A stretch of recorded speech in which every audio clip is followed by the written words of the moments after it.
तो नमस्कार। तो स्प्रिंग बोर्ड की इस ऑनलाइन क्लासेस के अंदर मैं नरेंद्र एक बार आप लोगों का फिर से हार्दिक स्वागत करता हूं। तो चलो, हमारे जो कल हम लोग जो पढ़ रहे थे उसी क्लास को हम लोग वापस कंटिन्यू कर रहे हैं। तो कल हम लोग पढ़ रहे थे मौर्यकालीन कला।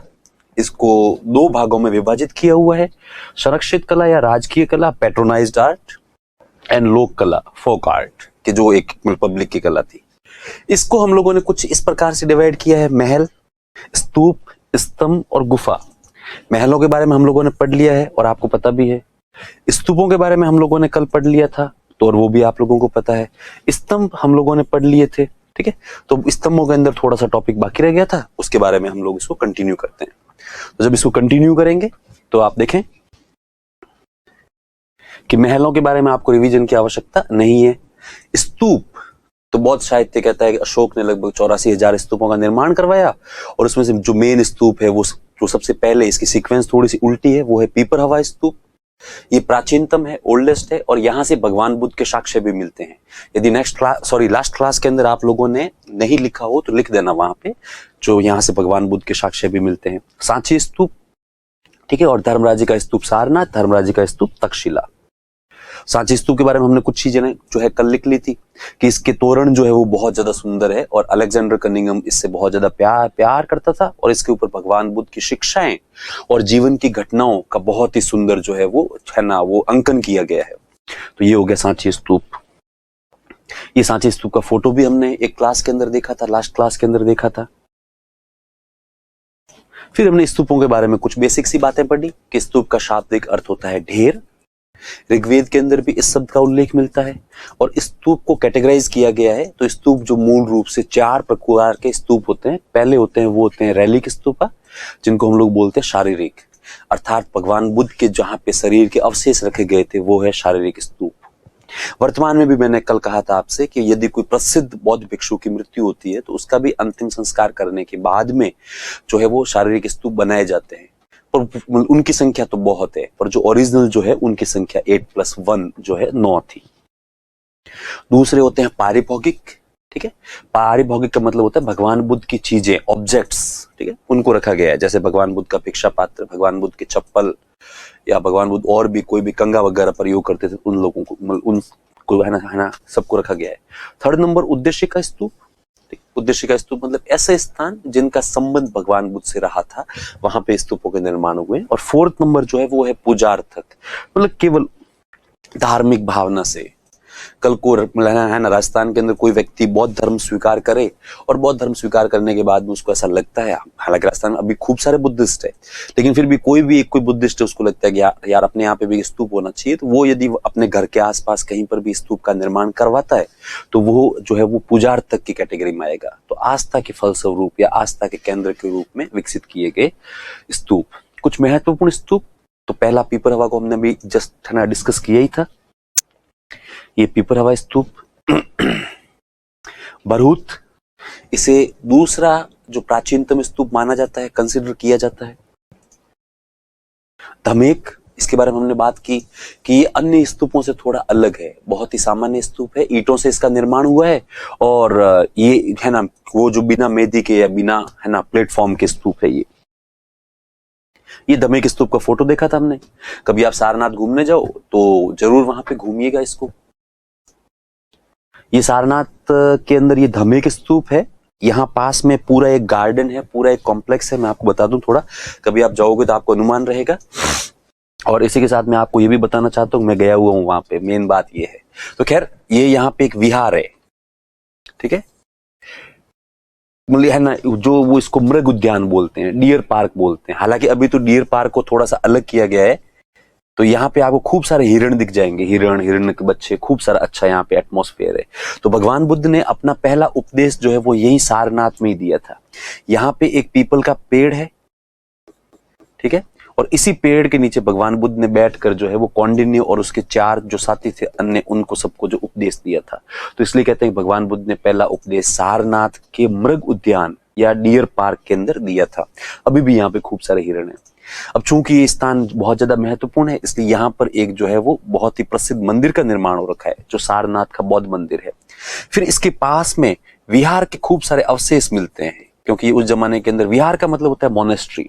तो खूब सारे अवशेष मिलते हैं, और फिर यहीं पर जो है वो ये धमेक स्तूप बना हुआ है जो इस प्रकार से है। फिर बीच में एक सिंपल सा रास्ता जाता है, और यहां पर जो है वो आर्कियोलॉजिकल सर्वे ऑफ इंडिया का म्यूजियम है, और इसी म्यूजियम के अंदर आपको लिखा हुआ जो रखा हुआ मिलता है वो है अशोक स्तंभ, अशोक पिलर, जिसके बारे में हम लोगों ने कल पढ़ा था। ठीक है, तो अशोक स्तंभ जो है वो इसी म्यूजियम के अंदर रखा हुआ है। और इससे थोड़ा सा दूर आप जाओगे तो यहां आपको दिखता है धर्मराज जी का। ज्यादा दूर का मतलब केवल मेरे हिसाब से 100 मीटर होगा, तो यहाँ पे धर्मराज जी का स्तूप है। तो इस प्रकार के खूब सारे हिस्टोरिकल प्लेसेस जो है वो सारनाथ के अंदर है, और सब बिल्कुल पास पास में ये 100 मीटर की दूरी के ऊपर है। ठीक है, तो ये सब कुछ जो है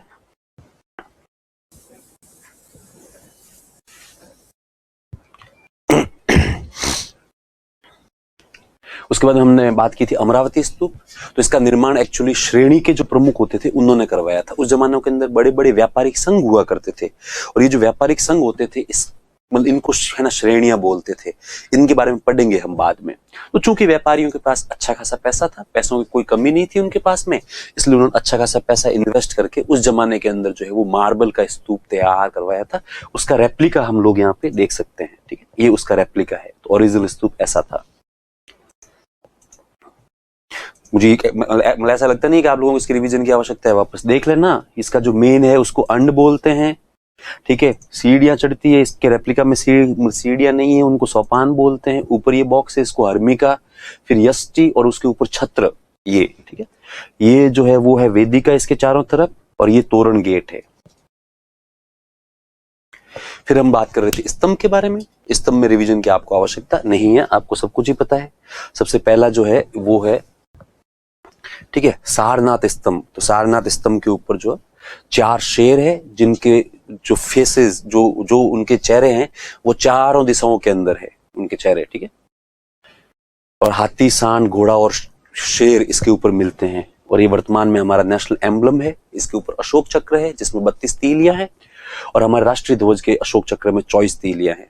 और 26 जनवरी 1950 से, जिस दिन से हमारा संविधान लागू हुआ, उसी दिन से जो है वो अशोक स्तंभ वो है वो हमारा नेशनल वो जो एम्बलम है।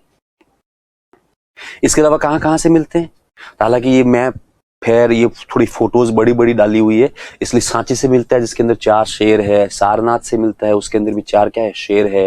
वह सब है ना। वैशाली से मिलता है, उसमें 1 शेर है। रामपुरवा से जो मिलता है उसके अंदर 1 बुल है। ठीक है, और 1 शेर भी मिलता है। लोरिया, नंदनगढ़ जो यहाँ से है वहां से शेर मिलता है। और संकीसा, जिसका प्रश्न सबसे ज्यादा आता है, तो ये संकीसा यहाँ पे है, और यहाँ से एक हाथी मिलता है। इसके अलावा रुमिनदेई करके जगह है जो वर्तमान में नेपाल में पड़ता है। ठीक है, तो रुमिनदेई से एक घोड़ा मिलता है, वो यहाँ पे अवेलेबल नहीं है। ये एक बार देख लेना आप सारे के सारे। तो हमने कहा कल यहां तक पढ़ा था, उसके बाद हम लोग बस आगे बात करते हैं नेक्स्ट स्लाइड के अंदर। तो नेक्स्ट स्लाइड में देखें आप लोग कि कुछ इतिहासकार है जो अशोक के स्तंभ जो है उनको डायरियस के स्तंभों की नकल मानते हैं। एक्चुअली डायरियस एक राजा था जिसके बारे में हम लोगों ने अभी तक पढ़ा नहीं है, लेकिन एक बार जब आपका मौर्य काल समाप्त हो जाएगा तो उसके बाद में हम लोग डायरियस के बारे में भी पढ़ेंगे कि डायरियस ने इंडिया के ऊपर अटैक किया था। उसके बाद में इसने जहां से ये आया था फारस, वहां पे इसने खूब सारे पिलर स्थापित करवाए थे। तो इनके फोटोज भी देखेंगे हम लोग। तो कुछ इतिहासकार कहते हैं कि एक्चुअली अशोक के स्तंभ जो है वो डायरियस के स्तंभों की नकल है। तब हम लोग कहते हैं कि नहीं, नकल नहीं है। आप मतलब कैसे कहोगे, हाँ उनमें कुछ समानताएं जैसे कि अशोक के स्तंभ में वो भी जो है वो पॉलिश युक्त है, और जो डायरियस के स्तंभ है वो भी पॉलिश्ड है। बाकी इसके अलावा इनके अंदर डिसिमिलरिटीज बहुत ज्यादा है, असमानताएं बहुत ज्यादा है। जैसे कि सबसे पहले अपन बात करें तो अशोक के जो स्तंभ है वो एकाश्मक है। एकाश्मक का मतलब होता है एक ही पत्थर को तोड़ के, मतलब एक ही पत्थर को काट के पॉलिश करके बनाए हुए हैं, जबकि ये जो है वो कई पत्थरों को जोड़ के बनाए गए हैं।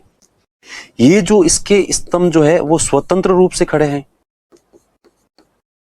जो अभी हमने थोड़ी देर पहले देखा कि कहीं पर भी मतलब खेत में, चौराहे के ऊपर, जबकि इसके जो स्तंभ है वो महलों के हिस्से है। ठीक है, तो ये भी इनके अंदर एक प्रकार से सब है असमानता है। अशोक के स्तंभों के ऊपर लेख मिलते हैं, इसके स्तंभों के ऊपर लेख नहीं है। ये जो है अशोक के, उनके ऊपर उल्टा कमल है। ये जो है इसके ऊपर राइट डायरेक्शन में कमल है, सीधा का सीधा। ठीक है, अशोक के स्तंभ है, उनके ऊपर, फलक के ऊपर एक्चुअली पशु आकृति है, जबकि ये जो है उनके फलक के ऊपर एक्चुअली मनुष्य आकृति है। जैसे अपन हिंदू धर्म में देखते हैं कि कमल का फूल होता है और उसके अंदर देवी है ना, सरस्वती विराजमान है, तो ये जो है वो, तो हम तो उल्टा कहेंगे कि ये तो हो सकता है कि डायरियस यहाँ पे आए और यहाँ से ये वाला फंडा कहीं से आप सुन के गए हो कि है ना, भारतीय ऐसा मानते हैं कि जो देवी देवता होते हैं वो कई सारे वो जो कमल के फूल के अंदर निवास करते हैं, ब्रह्मा जी, सरस्वती वगैरह। तो ये बहुत सारी चीजें हैं जो इन दोनों के बीच में जो असमानताएं हैं। तो लास्ट में हम लोग कंक्लूजन निकालेंगे, ठीक है, और वो है ना कंक्लूजन निकाल के हम लोग कहेंगे कि अशोक के स्तंभ डायरियस के स्तंभों की नकल नहीं है, हालांकि एक दो समानताएं भी है।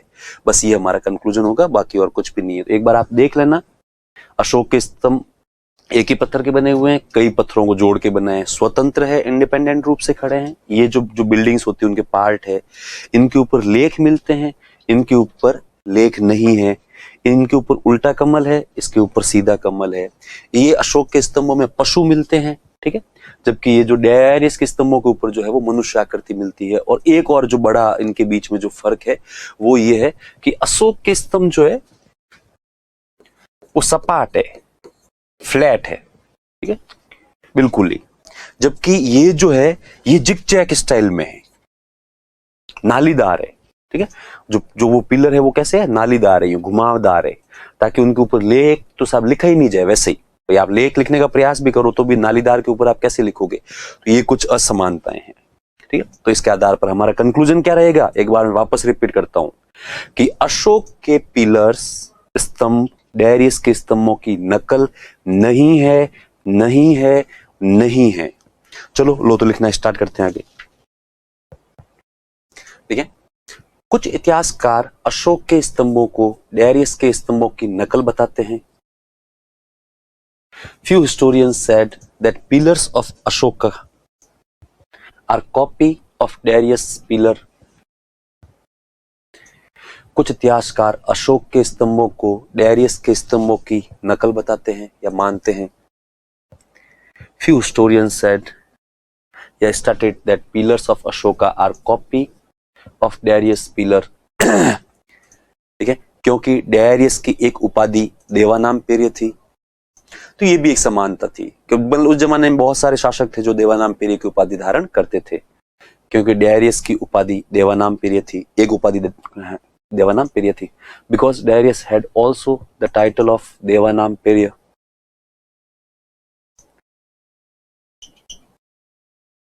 देवानाम पेर्य, क्योंकि डायरियस की एक उपाधि देवानाम पेर्य थी, because Darius had also title of देवानाम पेर्य, ठीक है। लेकिन वास्तव में लेकिन वास्तव में अशोक के स्तंभ डायरियस के स्तंभों की नकल नहीं है। But in reality pillars of Ashoka are not copy of Darius pillar. लेकिन वास्तव में अशोक के स्तंभ डायरियस के स्तंभों की नकल नहीं है। But in reality pillars of Ashoka are not copy of Darius pillar because there are many dissimilarities in pillars of both. क्योंकि दोनों के स्तंभों में कई असमानताएं हैं, क्योंकि दोनों के स्तंभों में कई असमानताएं हैं, क्योंकि दोनों के स्तंभों में कई असमानताएं हैं। There are many dissimilarities in pillars.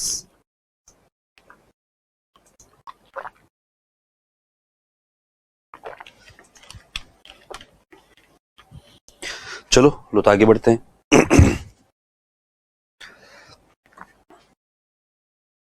लिखे असमानताएं, इतना पूरा लिखने की जरूरत ही नहीं है क्योंकि लास्ट लाइन में हम लोगों ने लिख ही लिया है। आप तो लिखते हैं असमानताएं, फिर अपने स्पाइरल में बीचों बीच एक लाइन खींचते हैं ना।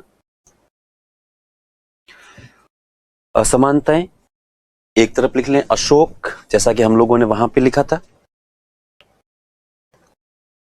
एक तरफ अशोक और एक तरफ आगे आपके डेरियस। आप चाहो तो इस फॉर्म में भी लिख सकते हो, बिल्कुल सिंगल वर्ड में। यदि आपको अपने दिमाग के ऊपर पूरा भरोसा हो कि मैं हाँ ऐसे सिंगल सिंगल शब्द में लिख के भी मुझे याद रहेगा फ्यूचर में, तो आप ऐसे लिखो, वो ज्यादा अच्छा है, क्योंकि रिवीजन करने में भी आसानी रहती है। वरना आप चाहो तो आप सेंटेंस भी फ्रेम कर सकते हो पूरा का पूरा। तो अशोक एंड डेरियस, तो लिखें अशोक, बीच में लाइन खींच लें और अशोक में लिखें यह एकाश्मक पत्थरों से निर्मित है। एकाश्मक कीवर्ड क्या है? एकाश्मक। एकाश्मक को इंग्लिश में बोलेंगे मोनोलिथिक। यह एकाश्मक पत्थरों से निर्मित है।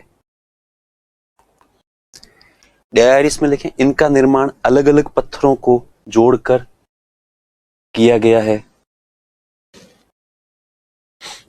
लिखें इंग्लिश में these pillars are made by single stone monolithic. These pillars are made by single stone.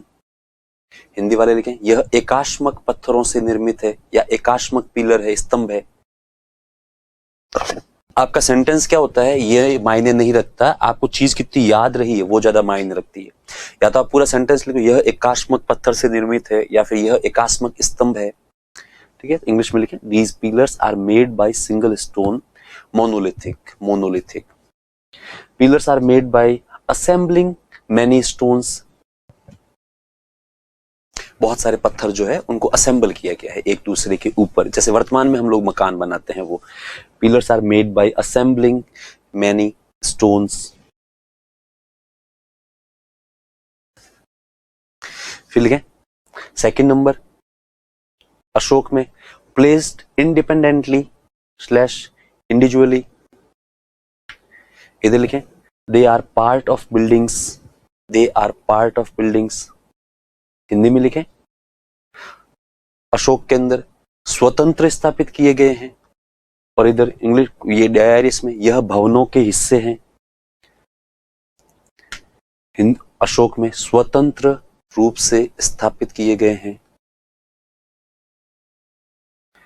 लिखें महल के हिस्से हैं, या महल के हिस्से के रूप में स्थापित किए गए हैं। जैसे बड़ा सा हॉल है उसके नीचे खूब सारे पिलर से स्थापित कर दिए गए, स्वतंत्र रूप से स्थापित किए गए हैं।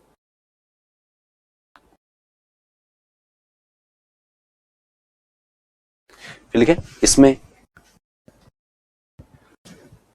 एक्चुअली अवांग है ना, अवांग।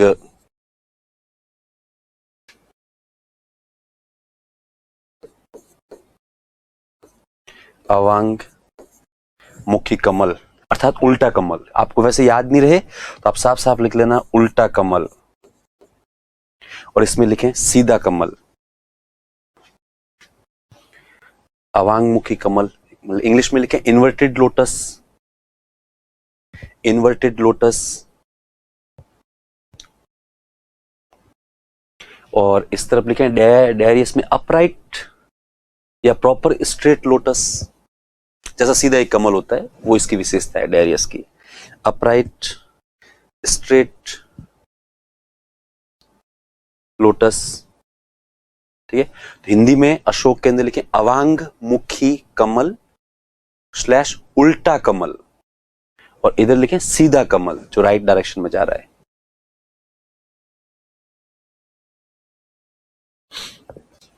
फिर लिखें उसमें फोर्थ नंबर पॉइंट जो है उसमें अशोक में लिखें लेख युक्त विथ इंस्क्रिप्शन, और डेरियस में लिखें विदाउट इंस्क्रिप्शन।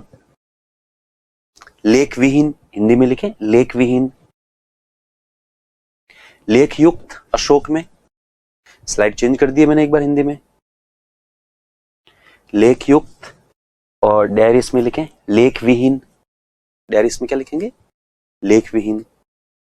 फिर अशोक में लिखे पांचवा पॉइंट स्तंभ सपाट है। पिलर्स आर फ्लैट, बिल्कुल राउंड है लेकिन फ्लैट है। स्तंभ अशोक में लिखे सपाट है, और डेरियस में स्तंभ नालीदार है। स्तंभ क्या है? नालीदार है। इंग्लिश में लिखें जो पांचवा पॉइंट पिलर्स आर फ्लैट, ठीक है, और इसमें लिखें डेरियस में pillars are in zigzag style, नालीदार है। बहुत सारे कर्व है बीच में।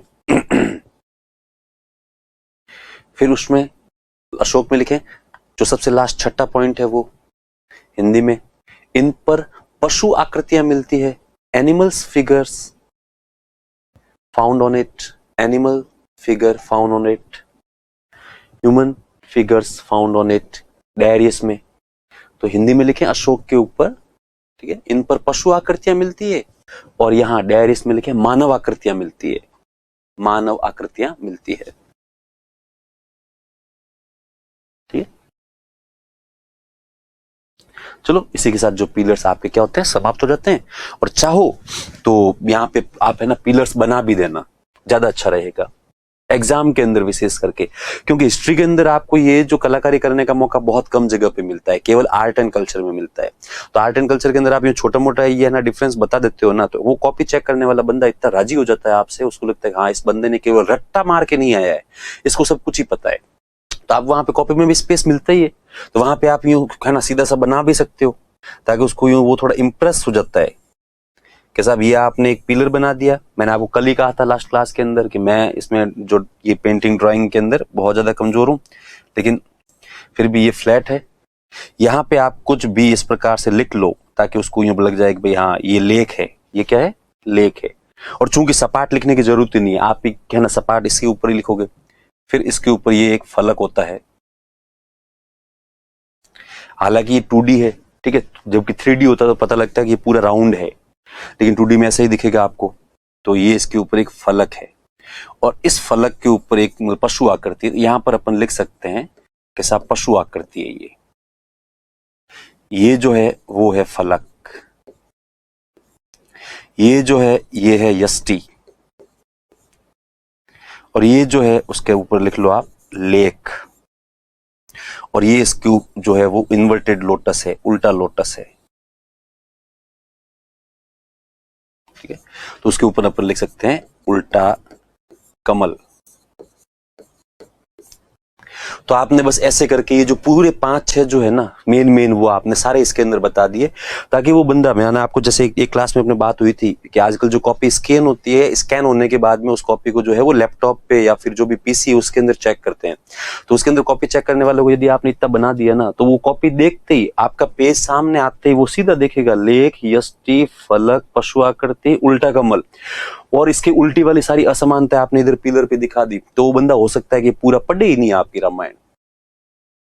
पर इसका मतलब ये नहीं कि आपको नंबर कम मिलेंगे, वो आगे वाला देखेगा कि यार ये बंदा बहुत स्मार्ट, इसने बहुत स्मार्ट तरीके से कम टाइम के अंदर सब कुछ ही बता दिया, तो वो पढ़ भी लेगा, एक फटाफट यूं नजर भी मारेगा कि हाँ ये है यहाँ ठीक है, और बाकी इसने ये देखते उसको अनुमान हो ही गया। तो इसलिए प्लीज ऐसा मौका जहां कहीं पर भी आए वहां पे आप जरूर बताएं कि साहब इसके अंदर है, ठीक है, ये आपने पिलर बता दिया इसके अंदर। अब चूंकि ये बहुत सारे जो पत्थरों को जोड़ के बनाया है, सब है ना असेंबल करके बनाया है, तो आप इसको सब बीच में बता दो जगह जगह, तो आगे वाला लगेगा अच्छा ये बीच में लाइनें खींच रहा है, इसका मतलब असेंबलिंग है। फलक है, बार बार यहां पर लिखने की आवश्यकता नहीं है, ठीक है, और ये इसके ऊपर कमल है।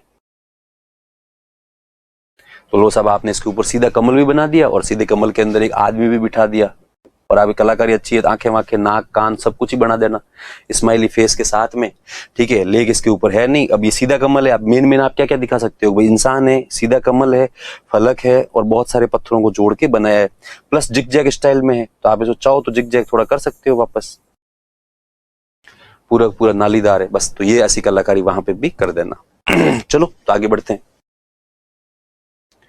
देखिए गुफाएं, देखिए अशोक ने आजीवक साधुओं के लिए हेडिंग डाले गुफाएं। नेक्स्ट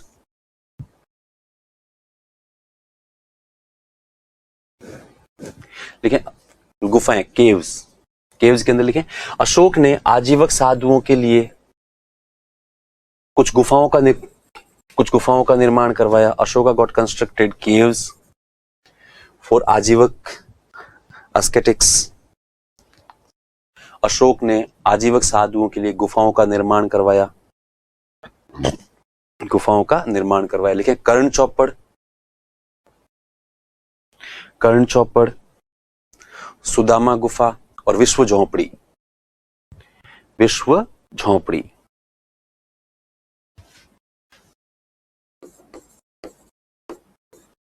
ये गुफाओं का निर्माण करवाया।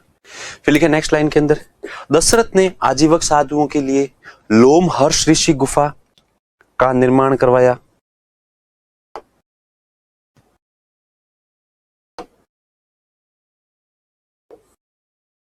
लोमहर्ष ऋषि, दशरथ ने आजीवक साधुओं के लिए लोमहर्ष ऋषि की गुफा का निर्माण करवाया।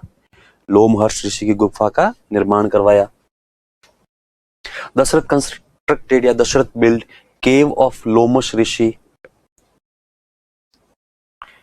ब्रैकेट में कर देना, Lomaharsh for Ajivika sects in Barabar mountain. Dasharatha ने आजीवक साधुओं के लिए लोमहर्ष ऋषि की गुफा का निर्माण करवाया बराबर की पहाड़ियों में।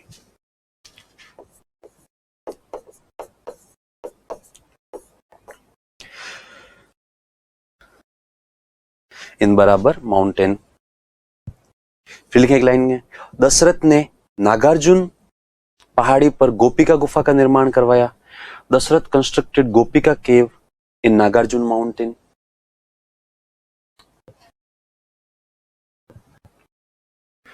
इन नागार्जुन हिल, हिल ज्यादा अच्छा रहेगा, माउंटेन बहुत बड़ी टर्म हो जाती है ना। तो दशरथ ने नागार्जुन पहाड़ी पर गोपिका गुफा का निर्माण करवाया। दशरथ बिल्ड गोपिका केव इन नागार्जुन हिल। तो ये कुछ गुफाओं का निर्माण हुआ था, ठीक है। तो ये भी कला में आता है। तो ये जो अशोक ने कुछ गुफाओं के निर्माण करवाए, फिर है ना दशरथ ने भी गुफा का निर्माण करवाया, लोमश ऋषि की गुफा, और दशरथ ने नागार्जुन, ये जो नागार्जुन पहाड़ी पर गोपिका गुफा का निर्माण करवाया। तो ये कुछ फैक्ट्स है जो आप ध्यान रखना। चलिए, तो इसके बाद में आगे बढ़ते हैं लोक कला में। लोक कला आपका अच्छा रहेगा।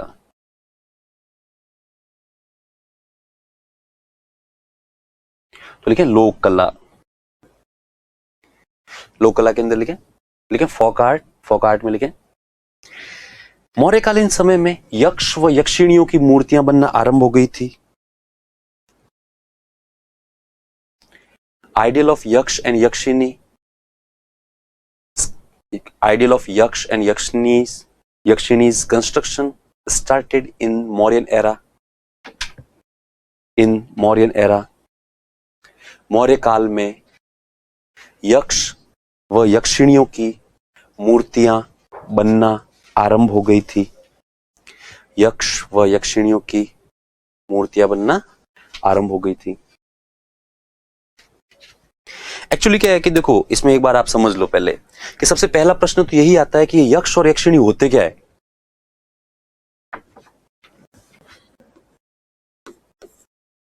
क्या होते हैं यक्ष? इस बार लॉकडाउन के समय आप लोगों ने महाभारत सबने देखी होगी, और उस महाभारत के अंदर देखा होगा कि जब पांचों पांडव जब है ना वनवास में भटक रहे थे, तो एक दिन उनको प्यास लगी तो सबसे छोटा उनमें से जो भी नकुल या सहदेव था, मुझे भी ज्यादा पता नहीं है, तो वो एक भाई जाता है पानी लेने के लिए, तो वो एक तालाब देखता है। तो वो तालाब के अंदर से जैसे ही पानी भरने वाला होता है, तो एकदम से आसमान से एक आवाज आती है, और वो कहता है कि वो आवाज कहती है कि रुको। तब वो जो सहदेव कहता है आप कौन? तब कहता है कि मैं यक्ष हूं, और इस तालाब के ऊपर मेरा अधिकार है, ठीक है, और ये आसपास का क्षेत्र पूरे के पूरे मेरे अधिकार क्षेत्र में आता है। तुम यहां से पानी तो भर सकते हो, लेकिन मेरी है ना परमिशन से, पर उससे पहले मेरी एक शर्त है कि मेरे कुछ सवाल है, और तुम उन सवालों के जवाब दो। यदि तुमने जवाब दिए सही, तो मैं तुम्हें यहां से पानी मतलब भरने दूंगा। तो वो सहदेव ने इग्नोर किया, इग्नोर करके उसको चूंकि प्यास लगी थी, इसलिए उसने सबसे पहले पानी पीने का प्रयास किया। तब यक्ष वापस कहता है कि रुको, मैंने कहा ना ये जल मेरा है, और मेरी परमिशन के बिना तुम यहां से पियोगे नहीं। तो वो सहदेव ने कहा जा रहे तेरे जैसे खूब देखे, और वो पानी पी गया और सब मर गया वहीं पे। सहदेव काफी समय तक आया नहीं, तो नकुल गया, नकुल के साथ सेम घटना घटित हुई कि सब यक्ष ने रोका, लेकिन नकुल ने कहना माना नहीं, वो भी मर गया। उसके बाद में चूंकि ठीक है भीम गया, तो भीम ने भी ऐसे कि सॉरी भीम से पहले अर्जुन गया, तो अर्जुन तो अपने आप को इतना ज्यादा वो सब सुपीरियर मानता था, तो अर्जुन ने तो बातों को और ज्यादा इग्नोर कर दिया, और वो पानी पी गया, और सब उसकी भी डेथ हो गई। उसके बाद में भीम गया, भीम की भी मृत्यु हो गई, और सबसे लास्ट में युधिष्ठिर अपने चारों भाइयों को ढूंढते ढूंढते पहुंचते हैं, तो देखते हैं वहां पे एक तालाब है, तालाब के किनारे चारों भाई मरे हुए पड़े। तो वो चारों भाइयों को देख के थोड़ा दुखी होता है, पर उसको भी प्यास लगी हुई थी, इसलिए वो जैसे ही तालाब के पास में पहुंचता है, तो वापस उसी यक्ष की आवाज आती है, कहती है, और वो आवाज कहती है रुको, तुम मेरी अनुमति के बिना जल पियोगे नहीं, क्योंकि इसके ऊपर मेरा अधिकार है। तब वो कहता है मतलब है ना युधिष्ठिर कि अच्छा तब वो ये मतलब है ना, वापस यक्ष की आवाज आती है। यक्ष कहता है ये जो तुम्हारे भाई है इन्होंने भी मेरा कहना कभी माना नहीं था, इसलिए मर गए, यदि तुमने भी जल पिया तुम भी मरोगे। तब वो युधिष्ठिर कहता है बताएं सर आपके क्या प्रश्न है। तो उसके बाद यक्ष जो है अपने प्रश्न पूछता है।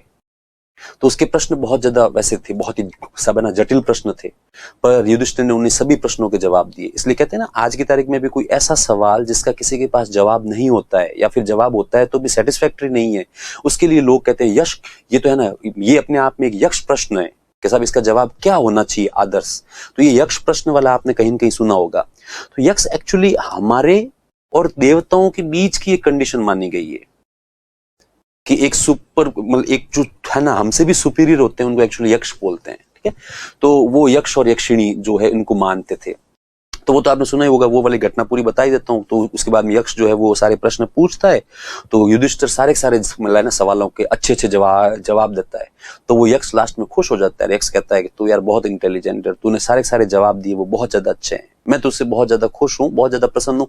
चल मैं इस बात से है ना वो तेरे किसी एक भाई को जिंदा कर सकता हूँ, इसलिए बता मैं है ना किसको जिंदा करूं। तो मतलब युधिष्ठिर कहता है केवल एक ही, कि हाँ केवल एक ही। तो वो कहता है सहदेव को जिंदा कर लो। तब यक्ष एकदम से वापस कहता है कि सहदेव को क्यों, तेरे पास जब भीम और अर्जुन जैसे भाई है जो बहुत ज्यादा ताकतवर है, भीम इतना अच्छा गदाधारी है, अर्जुन इतना ज्यादा अच्छा धनुर्धर है, तो तू उनको मांगना।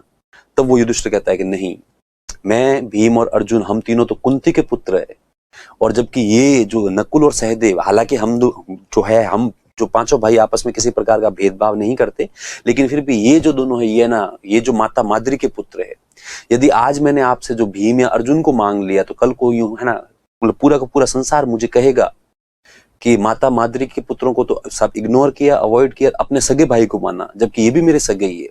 इसलिए मैं चाहता हूं यदि माता पुत्री का एक पुत्र जीवित रहे तो माता माद्री का भी एक पुत्र जीवित रहना चाहिए।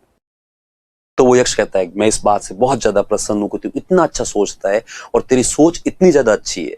चल ठीक है, सहदेव तो जिंदा होगा ही होगा, मैं इस बात से और ज्यादा प्रसन्न हुआ, अब तेरा एक भाई और मैं जिंदा करूंगा, अब बता किसको। तो वो कहता है कि नकुल को। तो यक्ष एकदम से वापस यूं अचंभित हो जाता है, कहता नकुल को, अब क्यों, अब तो बात हो गई ना भाई बराबर कि माता कुंती का एक पुत्र तू है ना जीवित है और जो माता माद्री का एक पुत्र सहदेव जीवित है, अब वापस नकुल को क्यों।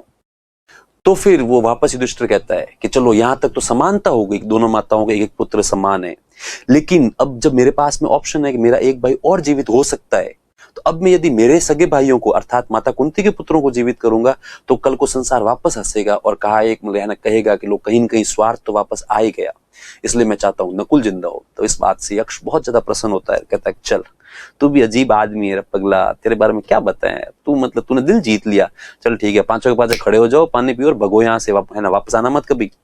तो वो पांचों वहां से सब जीवित हो गए और उठ के फिर वहां से है ना चले गए थे। तो वो जो यक्ष है वो एक अलग ही, ठीक है, वो एक मतलब कैटेगरी है। तो मौर्य काल के अंदर एक्चुअली ये जो मूर्तियां बनना आरंभ हो गई थी तो इनके नाम देते थे यक्ष और यक्षिणी, तो ये सारे नाम इनके इस जमाने में बनना आरंभ हो गए थे। अब एक्चुअली इसके एविडेंस वैसे तो यक्ष और यक्षिणियों की मूर्तियां खूब मिलती है, बहुत ज्यादा बड़ी मात्रा के अंदर मिलती है, पर इसमें से भी कुछ फैक्ट्स अपने को वो याद होना चाहिए। और फैक्ट्स कौन से याद होना चाहिए, जो ज्यादा महत्वपूर्ण है। ठीक है, तो ज्यादा महत्वपूर्ण फैक्ट्स की बात करें तो मथुरा के पास में एक जगह है जिसका नाम है परखम। इस परखम से एक यक्ष की मूर्ति मिलती है और इस यक्ष का नाम दिया गया है मणिभद्र। ठीक है, ये एक फैक्ट आपको याद रखना है कि मथुरा के पास परखम से एक यक्ष की मूर्ति मिलती है जिसका नाम मणिभद्र रखा गया है। अब आप इसको कैसे कहेंगे कि साहब मणिभद्र की मूर्ति है, ठीक है, इसका नाम कैसे, एक्चुअली जो मूर्ति है पूरी, ठीक है, मैं आपको नेक्स्ट क्लास में जब अपन रिवीजन करेंगे तब मैं उनको आपकी स्लाइड्स भी दिखाऊं, इनके वो जो है ना फोटो भी डालूंगा, क्योंकि ये जो है पीपीटी मैंने एक बार देखी तो थी पर मैं उसमें भूल गया, तो वो मैं कल इसमें एक बार वापस वो ऐड करके आपको कल की क्लास के अंदर इनकी फोटो बताऊंगा फटाफट रिवीजन के दौरान। एक्चुअली क्या जो मूर्ति है मणिभद्र की, उसके अंदर नीचे जो पत्थर का भाग है उसके ऊपर ब्राह्मी स्क्रिप्ट के अंदर लिखा हुआ है, हालांकि ये तो अपनी देवनागरी लिपि है, अब चूंकि मुझे ब्राह्मी आती नहीं है तो मैं इसी का एग्जाम्पल बता दूं, वहां पे नीचे से लिखा हुआ है म ण भ और यहां से पीछे से कुछ गायब है, तो मण भ ऐसा कुछ लिखा हुआ मिलता है, पर यहां से पत्थर टूटा हुआ है, तो जो पत्थर टूटा हुआ है उसके आधार पर जब अनुमान लगाया कि यहाँ पे क्या है तो पता लगा ई की मात्रा है, और यहां से पीछे से जो पार्ट मिसिंग है वो क्या है तो पता चलेगा अच्छा वो द्र है, तो इसी कारण से इसका नाम रखा गया है मणिभद्र। ठीक है, तो एक तो ये हमें यहां से मिलता है, तो जिसके बारे में अपन एक फैक्ट लिखेंगे। इसके अलावा जो है, ठीक है, पटना के पास में एक जगह है जिसका नाम है दीदारगंज। दीदार का मतलब होता है किसी को देखना, वो ऐसे गाना नहीं है, दे दीदार दे दीदार दे, पता नहीं कैसे दीदार होता है पता नहीं, पर फिर भी कहते हैं कि तो दीदारगंज से एक यक्षिणी की मूर्ति मिलती है। ये बहुत ही सुंदर है, इसकी तो आप कल जब देखोगे रिवीजन के समय इसकी स्लाइड, तो आपको आनंद आ जाएगा इसकी मूर्ति। इसका नाम जो है वो चामार ग्रहिणी रखा गया है। ठीक है, चामार या इसको है ना चंवर ग्रहिणी भी बोलते हैं।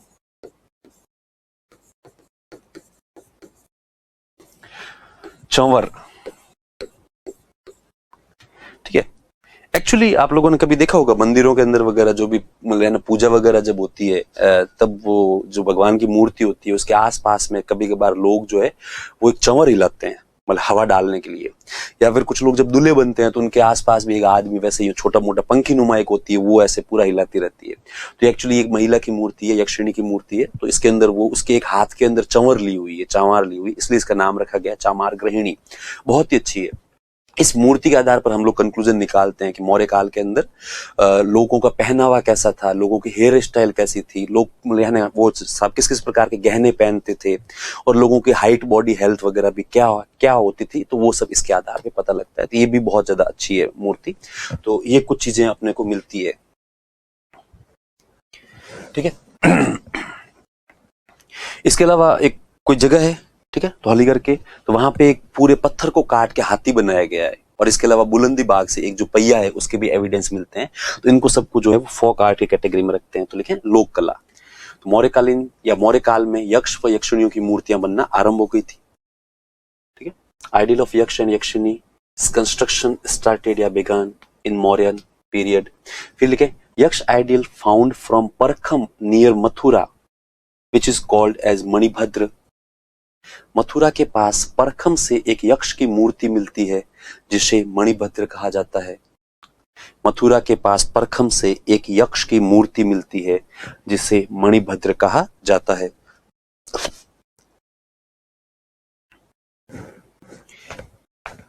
फिर लिखा मथुरा के पास बड़ौदा से, बड़ौदा या बड़ौदा भी इसका कहीं न कहीं लिखा हुआ मिलता है, वही बैंक ऑफ बड़ौदा वाला बड़ौदा है ना।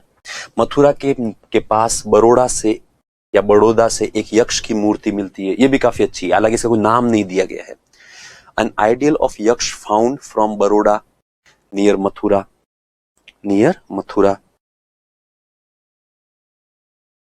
N ideal of Yaksha found from Baroda near Mathura. Mathura के पास बड़ौदा से एक यक्ष की मूर्ति मिलती है।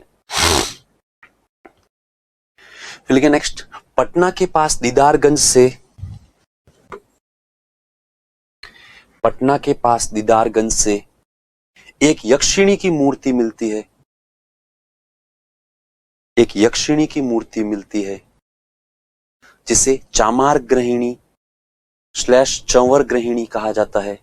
An ideal of Yakshini, an ideal of Yakshini found from Didarganj near Patna which is called या which is known as चामार या चंवर ग्रहिणी, या फिर इसको दीदारगंज यक्षी भी बोलते हैं, दीदारगंज यक्षी। पटना के पास दीदारगंज से एक यक्षिणी की मूर्ति मिलती है जिसे चामार ग्रहिणी, चंवर ग्रहिणी स्लैश दीदारगंज यक्षी कहा जाता है।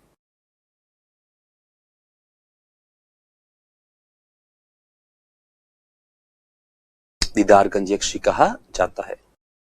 फिर लिखे बुलंदी बाग से एक पहिया मिलता है, एक पहिए का एविडेंस भी मिला है ना बुलंदी बाग से। From Bulandi Bagh a tyre slash wheel of chariot found, from Bulandi Bagh a wheel of chariot found. Bulandi Bagh से एक पहिया मिलता है। फिर लिखे धौली से पत्थर को काट कर बनाया हुआ हाथी मिलता है। An elephant was made by cutting a rock in Dhauli. have been excavated या have been found.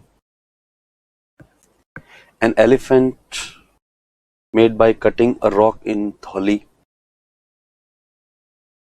थौली से पत्थर को काट कर बनाया हुआ हाथी मिलता है। मतलब एक पत्थर है तो किसी कलाकार ने, कोई कारीगर रहा होगा तो उसने छेनी हथौड़े से उसको काट काट के जो है वो आगे का हिस्सा उसने पूरा बना दिया। बाद में हो सकता है उसकी कलाकार की मृत्यु हो गई तो वो पूरा बन नहीं पाया। तो ये कुछ एविडेंस मिलते हैं फोक आर्ट के अंदर, ठीक है। तो ये याद कर लेना आप लोग। चलिए इसके बाद में हम लोग नेक्स्ट पढ़ते हैं जो मौर्य प्रशासन। हेडिंग डालें मौर्य प्रशासन, मौर्यन एडमिनिस्ट्रेशन। ये बाकी वाले कुछ मत लिखना आप, है ना। मौर्यन प्रशासन, मौर्य प्रशासन, मौर्यन एडमिनिस्ट्रेशन। ये तो केवल है ना चीजों को समझाने के लिए बताया कि अपन क्या क्या पढ़ेंगे इसके अंदर। इसके अंदर एक्चुअली हम लोग केंद्रीय प्रशासन पढ़ेंगे, न्यायिक प्रशासन पढ़ेंगे, गुप्तचर व्यवस्था भी पढ़ेंगे, ठीक है। प्रांतीय प्रशासन कैसा है ये भी पढ़ेंगे, ठीक है। आर्मी और सिटी टाउन प्लानिंग वगैरह ये सब कुछ देखने वाले हैं हम लोग। तो लिखे मौर्य कालीन या मौर्य प्रशासन, ठीक है। Administration, Mauryan administration. हेडिंग डाल दी आपने तो ये वापस डालने की आवश्यकता नहीं है, सेम ही है। सबसे पहले हम लोग लिखेंगे जो हम लोगों ने एक्चुअली जब उत्तर वैदिक काल पढ़ा था तब हम लोगों ने पढ़ा था कि उस जमाने के अंदर जो राजा होते थे, जो किंग होते थे, वो बड़े बड़े टाइटल्स अडॉप्ट करते थे। और उसमें से सबसे फेमस जो, ठीक है, पूर्व है उसके अंदर था सम्राट। जो पश्चिम है, ठीक है, हमारा राजस्थान मान लो, वहां पे था स्वराट। और जो नॉर्थ है वहां पे था, है ना, विराट। और जो साउथ है वहां पर था एकराट।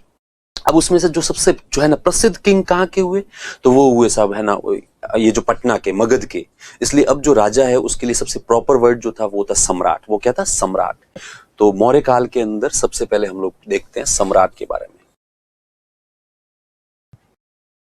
तो लिखें सम्राट क्या होता था व्यवस्था। तो लिखें राजतंत्रात्मक, निरंकुश, केंद्रीयकृत, वंशानुगत शासन व्यवस्था थी। सेंट्रलाइज्ड, ऑटोक्रेटिक स्लैश डेस्पोटिक, है ना। Autocratic and despotic are same. Centralised, autocratic slash despotic, monarchy and hereditary rules were there. राजतंत्रात्मक, निरंकुश, केंद्रीयकृत तथा वंशानुगत शासन व्यवस्था थी। ये सेंटेंसेस जो है वो आपको एज इट इज याद करने की जरूरत नहीं है। मैं आपको बता दूं कि ये जो प्रशासन जहां पर भी आएगा, एडमिनिस्ट्रेशन आएगा, ये केवल प्रीलिम्स में है, मेंस के अंदर नहीं है, नहीं है, नहीं है। तो जो चीजें मेंस के अंदर नहीं होंगी एज इट इज याद करने की जरूरत नहीं है। बस एक तो अपने को सम्राट कैसा, शासन व्यवस्था कैसी थी, तो अपने को ये चारों शब्द जो हमने यूज किया है ना वो सब सेम है। इनका सबका मीनिंग एक ही निकलता है। राजतंत्रात्मक आपको एक्सप्लेन करने की जरूरत नहीं, आपको पता है कि राजतंत्र है मतलब राजा का बेटा ही राजा बनेगा, या फिर राजा का भाई, या फिर राजा के परिवार का कोई न कोई सदस्य, वही मतलब है ना राजा बनेगा और कोई राजा नहीं बनेगा। तो वो हो गया आपके राजतंत्रात्मक, ठीक है। ये मतलब केंद्रीय, हाँ, तो ये आ गया आपके राजतंत्रात्मक। फिर हम लोगों ने लिखा निरंकुश। अब चूंकि सारी शक्तियां राजा के पास में, जो राजा ने कह दिया वही कानून है। राजा ने कह दिया इसको फांसी पे लटका दो, मतलब उसको फांसी पे लटकाया जाएगा। इस प्रकार का जो भी शासन है उसको क्या कहेंगे हम लोग? निरंकुश। राजा ने कह दिया कि अच्छा ये सारे कह दिए, सबको छोड़ दो। तो राजा का जो भी वर्डिक्ट है, राजा का जो भी निर्णय है, राजा का जो भी डिसीजन है, ठीक है, उसके ऊपर कोई भी व्यक्ति प्रश्न चिन्ह खड़ा नहीं कर सकता। उसको हम लोग बोलते हैं निरंकुश। हालांकि वैसे उस जमाने में राजा समझदार होते थे, उनके खुद के पास में सलाहकार होते थे, काउंसिल मेंबर होते थे, राजा उनसे बातें करता था, लेकिन फिर भी राजा की बात फाइनल होती थी। तो उसको बोले निरंकुश। केंद्रीयकृत मतलब सारी शक्तियां राजा के पास में, और वंशानुगत शासन व्यवस्था। तो घूम फिर के चार शब्द है लेकिन मीनिंग इनका एक ही है। तो ये अपने को एक हल्का सा दिमाग में रखना है, एज इट इज याद करने की आवश्यकता नहीं है, ठीक है। तो ये शासन व्यवस्था थी। फिर लिखें चाणक्य का सप्तांग सिद्धांत प्रसिद्ध था। The Saptanga Siddhanta, Saptanga theory of Chanakya was valid and famous. Chanakya का सप्तांग सिद्धांत प्रसिद्ध था। हम लोग पढ़ेंगे चाणक्य के बारे में, ठीक है, अच्छे से, कि चाणक्य है एक ही व्यक्ति है, तीन नाम है, वो आपको बताया हुआ है पहले। तो चाणक्य की पुस्तक है अर्थशास्त्र, ठीक है, जो राजनीति विज्ञान की प्रथम पुस्तक मानी जाती है। तो उसके अंदर चाणक्य कहता है एक राज्य क्या होता है, तब वो कहता है एक राज्य के लिए 7 चीजें होना अति आवश्यक है। सबसे पहले तो है ना राजा खुद होना चाहिए, फिर उस राजा की सहायता करने के लिए एक है ना अमात्य होना चाहिए, तो अमात्य की इंपॉर्टेंस उतनी है जितनी बस है ना वो अपने राजा की है, तो उसके पास में है ना वो मंत्री होना चाहिए अमात्य। फिर ये जो राजा कहाँ पे शासन करेगा, इसलिए उसके पास क्षेत्र होना चाहिए, भूमि होनी चाहिए। ठीक है, तो तीसरा भाग वो हो ही गया। उसके बाद फोर्थ के सब राजा के पास में आर्मी भी होनी चाहिए, तो सब आर्मी हो गई।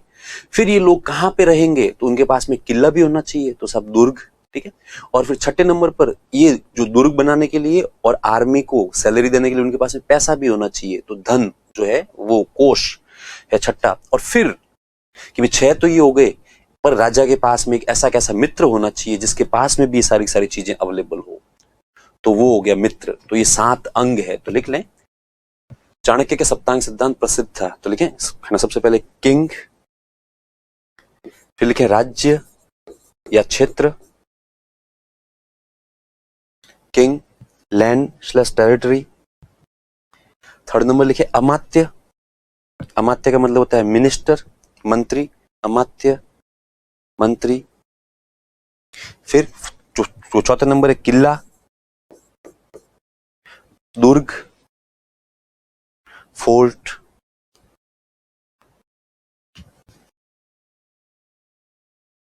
फिर सेना, आर्मी,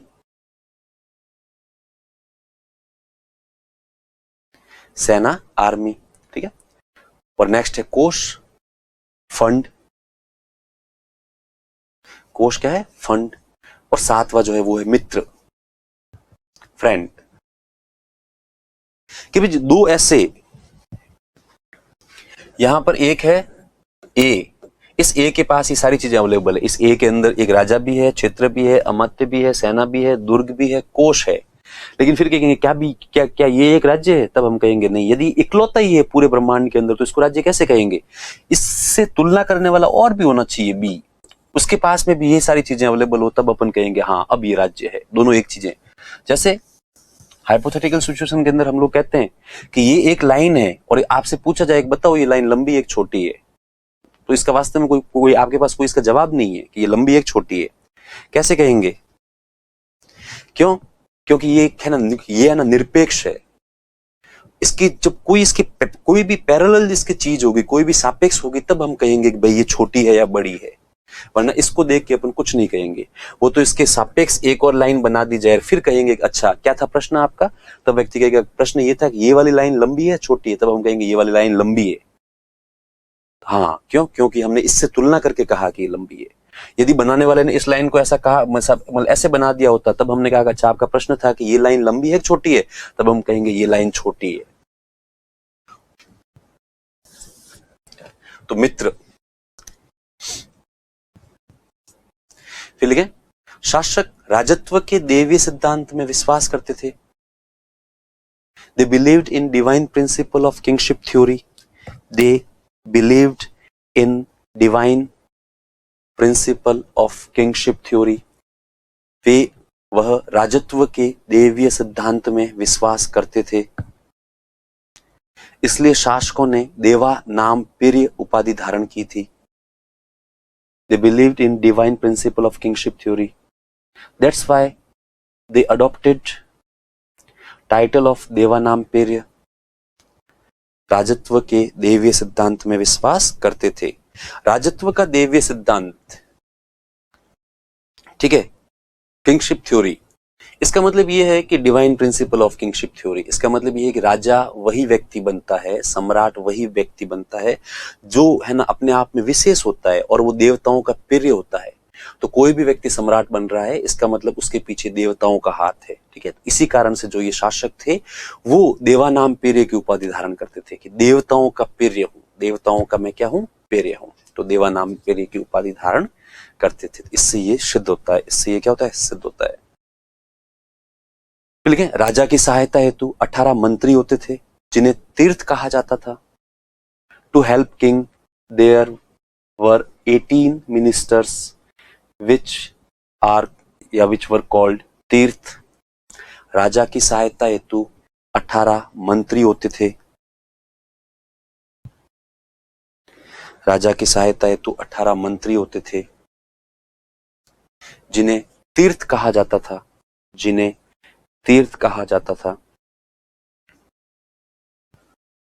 अपने जाते हैं तीर्थ यात्राओं पे, लोग घूमने घामने के लिए, तीर्थ है जाओ, तीर्थ जा रहे हैं। तो ये तीर्थ यात्रा आजकल तो जो है वो सब है ना पिलग्रिमेज हो गई, क्या एक धार्मिक यात्रा है। जबकि उस जमाने के अंदर जो मंत्री होते थे उनको तीर्थ कहते थे लोग। तो अर्थशास्त्र के अनुसार राजा की सहायता के लिए 18 मंत्री होते थे, ठीक है, तो उनको बोलते थे तीर्थ। फिर एक टर्म लिखे अलग से, है ना, उपदा परीक्षण।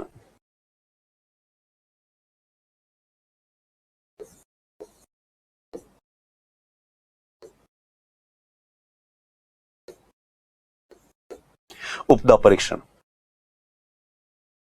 आप लोग सारे आरएस बनने जा रहे हो, ठीक है, आप आरएस बनने जा रहे हो तो इसका एक एग्जाम होगा, एक एग्जाम प्रोसेस है, वो आपको देना पड़ता है। और एग्जाम प्रोसेस क्या है वो आप लोगों को पता है, बताने की आवश्यकता नहीं है कि सबसे पहले आप प्री का एग्जाम दोगे तो बहुत सारे लोग प्री में ही निकल जाएंगे, केवल लिमिटेड बचेंगे उसके अंदर। फिर आपका मेंस का एग्जाम होगा तो फिर बहुत सारे मेंस में जो निकल जाएंगे, ठीक है, फेल हो जाएंगे, और फाइनली आपका इंटरव्यू होगा। तो ये एक आरएस बनने के लिए एक एग्जाम जो है ना प्रोसेस है पूरा का पूरा। तो वैसे वैसे उस जमाने के अंदर यदि कोई व्यक्ति मंत्री बनना चाहता था, ठीक है, चाहता तो क्या होता था, राजा खुद ही डिसाइड करता था कि भाई किन किन लोगों को सेलेक्ट किया जाए। उसके बाद में ये जितने भी दावेदार होते थे मंत्री बनने के, उनके सबके एग्जाम होते थे, उस एग्जाम को बोलते थे उपदा परीक्षण। और ये उपदा परीक्षण उस जमाने के अंदर राजा कई लंबे लंबे समय तक लेता था। लंबे लंबे समय तक का मतलब हद ही नहीं होती थी कि साहब वो है ना, सबसे पहले राजा खुद तो कुछ करता नहीं था। एक्चुअली इनको जैसे ही लगता था एक मंत्री की आवश्यकता है तो उसके पास में एक पैनल था, एक पूरी टीम थी जिसके अंदर पुराने मंत्री भी होते थे। और तो वो कहते थे कि भाई अपन अपने यहाँ पे भी जो लोग हैं उसमें से ही किसी को मंत्री अपॉइंट करना है। तो वैसे तो राजा उनकी जो उनका नैतिक मूल्य है उनका ध्यान आरंभ से रखता ही था, लेकिन फिर भी जैसे उसके नाम आते, जब एक व्यक्ति को मंत्री अपॉइंट करना है लेकिन अपने सामने 8-10 लोग हैं, तो उसके बाद में उनका उपदा परीक्षण आरंभ होता था, ठीक है। इसके तहत अलग अलग एग्जाम होते थे। राजा कभी कभार उनसे सिचुएशन भी सॉल्व करवाता था, दरबार में होता था तो वो यूं 8-10 लोग होते थे, सबको बुलाता और कहता देखो मेरे सामने एक ऐसी ऐसी समस्या है, तो आप लोग मुझे सलाह दो कि है ना, जिसकी सलाह सबसे अच्छी होगी उसकी मार्किंग भी मेरी नजर में जो है वो बढ़ जाएगी। तो वो मंत्री उसके बारे में सलाहें भी देते थे कि साहब ये ऐसा ऐसा होना चाहिए। उसके बाद में राजा उनके पास में अलग अलग समस्याएं भेजता था, कभी डायरेक्ट कभी इनडायरेक्ट, ठीक है। राजा उनके पीछे गुप्तचर भी है ना साहब है ना लगाता था कि साहब ये जो व्यवहारिक जीवन में सभी अच्छी अच्छी बातें करते हैं, है ना, माता पिता की सेवा करो, मतलब है ना गुरुजन का सम्मान करो, अतिथि का है ना सत्कार करो, पर वास्तव में व्यक्ति करता है कि नहीं भी करता है। तो इस राजा के जासूस उन व्यक्तियों के पीछे पीछे घूमते थे और वो आके राजा को साहब ना रिपोर्ट करते थे कि नहीं साहब इस आदमी ये जो क्या है ना, कहता था कि माता पिता की सेवा करनी चाहिए, तो ये वास्तव में करता है। हमने इसके घर की जासूसी की, हमने इसको देखा कि इसके बुजुर्ग दादा दादी है या कोई भी एक मेंबर है तो वो मतलब असहाय है, पर ये घर पे जाता है, चूंकि यहाँ पे इतनी बड़ी पद पे है ऑलरेडी, लेकिन फिर भी ये घर पे बिल्कुल अपने दादा दादी की खूब सेवा करता है, खूब उनका मन रखता है, उनके पास में बैठ के उनकी बातें सुनता है, अतिथि का सत्कार करता है, गुरुजनों का सत्कार करता है। फिर ये कहते थे गुप्तचर, पर साहब वो था ना एक आदमी जो ऐसी बातें कर रहा था, वो अपने उल्टा माता पिता पे चिल्ला रहा था। तो फिर राजा कहते उसका नाम कट करो इस लाइन से। तो कहते इसके खूब सारे एग्जाम्स होते थे ऐसे, ठीक है। जैसे आजकल एसएससी के होते हैं आपके जो है ना इंटरव्यू होते हैं, तो उसको क्या बोलते हैं उपदा परीक्षण। तो लेकिन उपदा परीक्षण क्या, तीर्थ या मंत्रियों के लिए आयोजित परीक्षा, हालांकि रिटर्न वगैरह नहीं होती थी, ऐसे ही तीर्थ या मंत्रियों के लिए आयोजित परीक्षा, उपदा परीक्षण। उपदा परीक्षण एग्जाम कंडक्टेड फॉर तीर्थ और मिनिस्टर्स,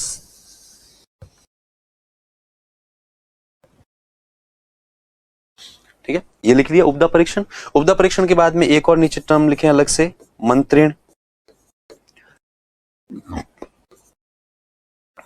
लिखे मंत्रिण, मंत्रिण, ठीक है। 3 या 4 प्रमुख मंत्रियों को मंत्रिण कहा जाता था।